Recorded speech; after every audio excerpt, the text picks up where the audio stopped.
Hi students, welcome to our zoology class. Okay, നമ്മൾ ഇന്ന് discuss ചെയ്യാൻ പോകുന്ന ടോപ്പിക്കാണ് DNA ഫിംഗർ പ്രിൻറ്റിങ്. ലാസ്റ്റ് ക്ലാസ്സിൽ നമ്മൾ ഹ്യൂമൻ ജീനോം പ്രൊജക്റ്റ് എന്താണെന്നൊക്കെ ഉള്ളത് മനസ്സിലാക്കിയില്ലേ? അപ്പോൾ ആ ഹ്യൂമൻ ജീനോം പ്രൊജക്റ്റിൻ്റെ ഒക്കെ ഒരു ആപ്ലിക്കേഷൻ ലെവൽ തന്നെയാണ് നമുക്ക് DNA ഫിംഗർ പ്രിൻറ്റിങ് എന്ന് പറയുന്നത്. സോ DNA ഫിംഗർ പ്രിൻറ്റിങ്ങിൻ്റെ ഡീറ്റെയിൽസും കാര്യങ്ങളൊക്കെ നമുക്കിന്ന് നോക്കാം. DNA fingerprinting is nothing but it is the technique to identify the similarities or variations of DNA fragments of two individuals or among individuals of a population. ഒരു പോപ്പുലേഷൻ്റെ ഇടയിലുള്ള ആളുകൾക്കിടയിൽ അല്ലെങ്കിൽ രണ്ടാളുകൾ അല്ലേ, രണ്ട് ഇൻഡിവിജ്വൽസിൻ്റെ DNA ഫ്രാഗ്മെൻറ്റ്സ് നോക്കിയിട്ട് അതിലുള്ള സാമ്യങ്ങളും പൊരുത്തക്കേടുകളും, ദാറ്റ് മീൻസ് സിമിലാരിറ്റീസും വേരിയേഷൻസും ഒക്കെ കണ്ടെത്താനുള്ള ടെക്നിക്കാണ് എന്തെന്ന് പറയുന്നത് DNA ഫിംഗർ പ്രിൻറ്റിംഗ് എന്ന് പറയുന്നത്. And if you want to find out the genetic differences between two individuals അല്ലേ, or among individuals of a population, നമ്മൾ എന്താ ചെയ്യേണ്ടത്? അങ്ങനെ കണ്ടെത്തണമെങ്കിൽ DNA സീക്വൻസിങ് നടത്തണം അല്ലേ. അപ്പോൾ അത് നമുക്കറിയാം, ഹ്യൂമൻ ജീനോം എന്നൊക്കെ പറയുന്നത് 3 × 10⁻⁹ ബേസ് പെയേഴ്സ്, അത്രയും വലിയ ഒരു 2 സെറ്റ് സീക്വൻസിങ് എപ്പോഴും നടത്തുക എന്നുള്ളത് വളരെ എക്സ്പെൻസീവാണ്, വളരെ വലിയൊരു കോംപ്ലക്സ് ടാസ്ക് ആണ്. So here the importance of DNA finger printing. അപ്പോൾ അവിടെയാണ് DNA ഫിംഗർ പ്രിൻറ്റിങ്ങിൻ്റെ ഇമ്പോർട്ടൻസ് വരുന്നത്. It is very quick way അല്ലേ, it is a very quick way to compare the DNA sequences of any individual. ഏത് ഇൻഡിവിജ്വൽസിൻ്റെ DNA sequence compare ചെയ്യാനുള്ള വളരെ easiest ആയിട്ടുള്ള ഒരു ടെക്നിക്കാണ് DNA ഫിംഗർ പ്രിൻറ്റിംഗ് എന്ന് പറയുന്നത്. And this DNA fingerprinting technique was developed by Alec Jeffrey.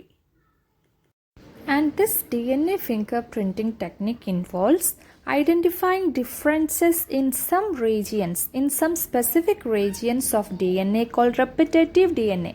അവിടെ എങ്ങനെയാണ്, ചില സെഗ്മെൻറ്റ്സ് കണ്ടിന്യൂസ് ആയിട്ട് റിപ്പീറ്റ് ചെയ്തിട്ടുണ്ടായിരിക്കും. Okay, that is the short nucleotide repeats called variable number of tandem repeats. അതിനാണ് VNTR എന്ന് പറയുന്നത്, variable number of tandem repeats. നമ്മുടെ DNAയിൽ ചില ഭാഗങ്ങൾ കണ്ടിന്യൂസ് ആയിട്ട് ചില ഏരിയ റിപ്പീറ്റ് ചെയ്ത് കാണും, അതിനെയാണ് നമ്മൾ VNTR. Okay, and this repetitive DNA R separated from the bulk genomic DNA as different peaks using during the gradient centrifugation. നമ്മൾ സെൻട്രിഫ്യൂഗേഷൻ നടത്തിയാൽ നമ്മൾ ഈ ഒരു രീതിയിൽ ഈ VNTR ഇത്തരത്തിലുള്ള റെപ്പിറ്റേറ്റീവ് DNAനെ നമുക്ക് ബൾക്ക് DNAയിൽ നിന്നും സെപ്പറേറ്റ് ചെയ്യാൻ പറ്റും. Okay, and the bulk DNA forms a major peaks and the other form small peaks. Okay, they are the and small peaks are called satellite DNA. Satellite DNA is classified into many categories known as mini satellites and microsatellites based on the base composition, length of the segment, number of repetitive unit. അപ്പോൾ ഇത്തരത്തിലുള്ള കുറച്ച് ഫാക്ടേഴ്സിൻ്റെ ബേസിൽ നമുക്ക് satellite DNAനെ mini satellites എന്നും micro satellites എന്നും പറയാം. So what all are the features of these sequences? ഈ സീക്വൻസിൻ്റെ ജനറൽ ആയിട്ടുള്ള കുറച്ച് ഫീച്ചേഴ്സ് എന്താണ്? They do not code for any proteins. Okay, അത് പ്രോട്ടീന് കോഡ് ചെയ്യുന്ന ഭാഗങ്ങളല്ല. And also shows high degree of polymorphism and forms the basis of DNA fingerprinting. അപ്പോൾ DNA fingerprintingൻ്റെ ഏറ്റവും ബേസ് എന്ന് പറയുന്നത് പോളിമോർഫിസം ആണ്. ഓക്കെ, അപ്പം polymorphism is the basis of DNA fingerprinting. So നമ്മൾക്ക് എന്താണ് പോളിമോർഫിസം എന്നുള്ളതിനെ കുറിച്ച് ക്ലിയർ ഐഡിയ വേണം അല്ലേ. പോളിമോർഫിസം എങ്ങനെയാണ് ഉണ്ടാവുക? It is arise due to the mutation. നമ്മൾ മ്യൂട്ടേഷനൊക്കെ പഠിച്ചു കഴിഞ്ഞിരുന്നു, ഏതൊക്കെ രീതിയിൽ മ്യൂട്ടേഷൻ ഉണ്ടായിരിക്കാം. അപ്പം as a result of mutation polymorphism occurs. Or we can say if an inheritable mutation, that means passing from one generation to another അല്ലേ, അതാണ് inheritable. So if an inheritable mutation is observed in a population at high frequency, it is referred as DNA polymorphism. അതിനെയാണ് നമ്മൾ DNA polymorphism എന്ന് പറയുന്നത്. Inheritable ആയിട്ടുള്ള mutation നമ്മളൊരു പോപ്പുലേഷനെ പരിശോധിക്കുകയാണെങ്കിൽ അതിൽ ഹൈ ഫ്രീക്വൻസിയിൽ ഇത്തരത്തിലുള്ള ഇൻഹെറിറ്റ് ചെയ്തിട്ട് ഒരു ജനറേഷനിൽ നിന്നും അടുത്ത ജനറേഷനിൽ കിട്ടിയിട്ടുള്ള ഈ മ്യൂട്ടേഷൻ നമ്മൾ കണ്ടുവരികയാണെങ്കിൽ അതിനെയാണ് നമ്മൾ പോളിമോർഫിസം എന്ന് പറയുന്നത്. And this polymorphism is actually the basis of this DNA fingerprinting.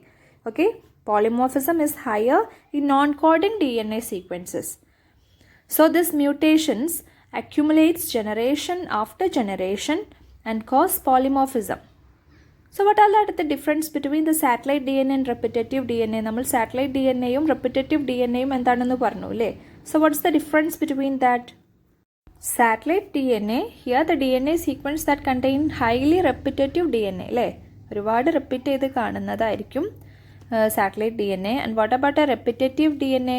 Repetitive D N എയിൽ there is the D N A sequence that contain small fragments. Okay, അതുപോലെ തന്നെ സാറ്റലൈറ്റ് ഡി എൻ എ എന്ന് പറഞ്ഞാൽ they are not transcribe ചെയ്യുന്നതല്ല, but repetitive D N A they are transcribed. So that's the difference between the satellite DNA and also the repetitive DNA.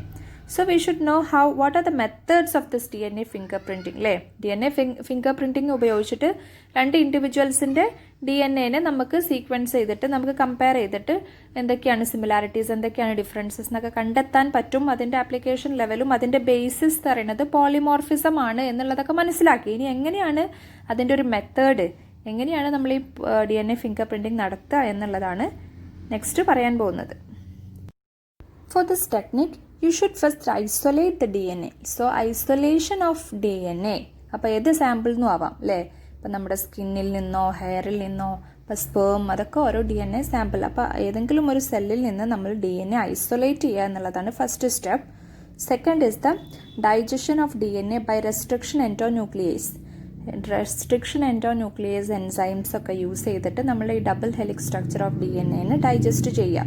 Okay, and cutting into small fragments. Okay, and this DNA fragments should be separated by electrophoresis technique use ചെയ്തിട്ട് നമ്മൾ അതിനെ DNA ഫ്രാഗ്മെൻറ്റ്സിനെ separate ചെയ്യുക എന്നുള്ളതാണ് third step. Then transferring of the separated DNA fragments into synthetic membranes like nylon അല്ലേ? Nylon അതുപോലെ തന്നെ nitrocellulose ഒക്കെ synthetic membranes ആണ്. അപ്പോൾ അതിലോട്ട് നമ്മൾ ഈ കുഞ്ഞു കുഞ്ഞു ഫ്രാഗ്മെൻറ്റ്സിനെ സെപ്പറേറ്റ് ചെയ്തിട്ടുള്ള DNA ഫ്രാഗ്മെൻറ്റ്സിനെ ട്രാൻസ്ഫർ ചെയ്യുക. Okay, to those synthetic membranes.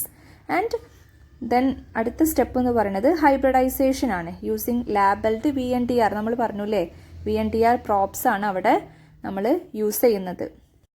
And we know that this VNTR അല്ലേ, variable number of tandem repeat, അതൊരു സാറ്റലൈറ്റ് DNA ക്ലാസ്സിൽ വരുന്നതാണ്. It belongs to a class of satellite DNA. Okay, so it is used as a probe. And we know that it shows very high degree of polymorphism കാണിക്കുന്ന പ്രോബാണ് അല്ലേ, അല്ലെങ്കിൽ അത്തരത്തിലുള്ള segment ആണ് നമ്മുടെ VNTR. നമുക്കറിയാം DNA finger പ്രിൻറ്റിങ്ങിൻ്റെ basis എന്ന് പറയുന്നത് തന്നെ പോളിമോർഫിസത്തിൻ്റെ ബേസിലാണ്. So we are using this VNTR probes. So after that the detection of this hybridized DNA fragments by using autoradiography. Okay, നമ്മൾ ഓട്ടോറേഡിയോഗ്രാഫി ഉപയോഗിച്ചിട്ട് നമ്മൾ ഈ ഹൈബ്രിഡൈസ് ചെയ്തിട്ടുള്ള DNA ഫ്രാഗ്മെൻറ്റ്സിനെ നമുക്ക് ഡിറ്റക്റ്റ് ചെയ്യാൻ പറ്റും. And finally we can analyse this DNA sequence. നമ്മൾ ഈ കുഞ്ഞു കുഞ്ഞു ഫ്രാഗ്മെൻറ്റ്സിൽ നിന്നും DNA കംപ്ലീറ്റ് ആയിട്ട് നമുക്ക് വായിച്ചെടുക്കാനും അതിൻ്റെ ഫുൾ ഇൻഫർമേഷൻസ് ഒക്കെ നമുക്ക് വായിച്ചെടുക്കാൻ പറ്റും. ഓക്കെ, ബൈ യൂസിങ് ഓട്ടോറേഡിയോഗ്രാഫിയാണ് നമ്മൾ അവിടെ യൂസ് ചെയ്യുന്നത്. Finally we can compare the DNA sequence അല്ലേ. ഇപ്പം നമ്മൾ രണ്ട് ഇൻഡിവിജ്വൽസിൻ്റെയാണ് ഇതേപോലെ ചെയ്യുന്നതെങ്കിൽ അത് നമുക്ക് ലാസ്റ്റ് ഇതുപോലെ DNA കമ്പയർ ചെയ്യാൻ പറ്റും. So that all are the steps or the methods. So we have understood the methods അല്ലേ, പ്രൊസീജിയർ എങ്ങനെയാണ് നമ്മൾ DNA ഫിംഗർ പ്രിൻറ്റിങ്ങിൽ ഇൻവോൾവ് ചെയ്തിട്ടുള്ള സ്റ്റെപ്പുകളൊക്കെ മനസ്സിലായി. So what all are the applications? എന്താണ് ഈ DNA ഫിംഗർ പ്രിൻറ്റിങ്ങിൻ്റെ application level? First is the to establish the paternity and family relationship അല്ലേ. എന്തെങ്കിലും ഒരു ഡിസ്പ്യൂട്ട്, ഒരു കുട്ടിയുടെ പിതാവ് ആരാണ് അല്ലെങ്കിൽ പിതൃത്വം അല്ലേ ആരാണ് ഏറ്റെടുക്കുക, അങ്ങനത്തെ ഒരുപാട് ഡിസ്പ്യൂട്ട്സ് ഉണ്ടാവാറുണ്ട് അല്ലേ. അപ്പോൾ അത്തരത്തിലുള്ളൊരു കേസിൽ വളരെ ഫൈനൽ ആയിട്ട് നമുക്ക് അതിൻ്റെ പ്രശ്നം പരിഹരിക്കാനുള്ള വൺ ഓഫ് ദ മെത്തേഡാണ് DNA ഫിംഗർ പ്രിൻറ്റിങ്. അതുവഴി നമുക്ക് ആ കുട്ടിയുടെ എക്സാക്റ്റ് ഫാദർ അല്ലേ പറ്റേണിറ്റി എസ്റ്റാബ്ലിഷ് ചെയ്യാനും അതേപോലെ ഫാമിലി റിലേഷൻഷിപ്പ് ഇതുപോലെ നമ്മുടെ രക്തബന്ധം കണ്ടെത്താനൊക്കെ നമുക്ക് സഹായിക്കുന്ന ഒരു ടെക്നിക്കാണ് this DNA finger printing. And also this method is use to identify criminals. ഇപ്പം നമ്മളൊരു ക്രൈം നടന്നിട്ടുള്ളൊരു ഏരിയയിൽ നിന്നും നമ്മൾ ഇതേപോലെ എന്തെങ്കിലും ഒരു സാമ്പിൾ കളക്ട് ചെയ്യൂലേ, ഐദർ എ ഹെയർ അല്ലേ അല്ലെങ്കിൽ എന്തെങ്കിലും ഒരു സ്കിന്നിൻ്റെ ഒരു ചെറിയ പോർഷൻ ആവാം, അങ്ങനെ ഏതെങ്കിലും തരത്തിലുള്ള അവിടെ നിന്ന് നമുക്ക് എന്തെങ്കിലും ഒരു സെല്ല് കിട്ടിയിട്ടുണ്ടെങ്കിൽ അതിൽ നിന്നും നമുക്ക് ഈ മെത്തേഡ് നമ്മളിപ്പോൾ ഈ എക്സ്പ്ലെയിൻ ചെയ്തിട്ടുള്ള ഈ മെത്തേഡ് നടത്തിയിട്ട് we can identify the criminal. നമുക്ക് സസ്പെക്ട് ചെയ്യുന്ന ആളിൽ നിന്നും ക്രിമിനൽ ഏതാണ് എന്ന് കണ്ടെത്താനും DNA finger printing can be used. And also it is use to determine the population and genetic diversities to study evolution. നമുക്ക് അടുത്തതായിട്ടൊക്കെ നമ്മൾ പഠിക്കാൻ പോകുന്ന ചാപ്റ്ററാണ് evolution.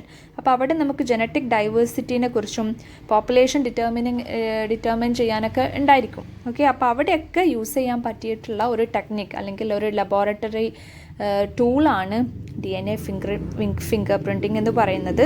And also it is very useful identification tool in forensic application. നമ്മൾ പറഞ്ഞു അല്ലേ, forensic ലെവലിലുള്ള ഒരുപാട് ആപ്ലിക്കേഷൻസ് ഇപ്പോൾ ഒരു ക്രിമിനലിനെ കണ്ടെത്താൻ മാത്രമല്ല ആ രീതിയിലുള്ള ഫോറൻസിക് ഡിപ്പാർട്ട്മെൻറ്റുമായിട്ട് ബന്ധപ്പെട്ടിട്ടുള്ള എല്ലാത്തിൻ്റെയും ഒരു ഫൈനൽ ഡിസിഷൻ എടുക്കുന്നത് by using this DNA finger printing ആണ്.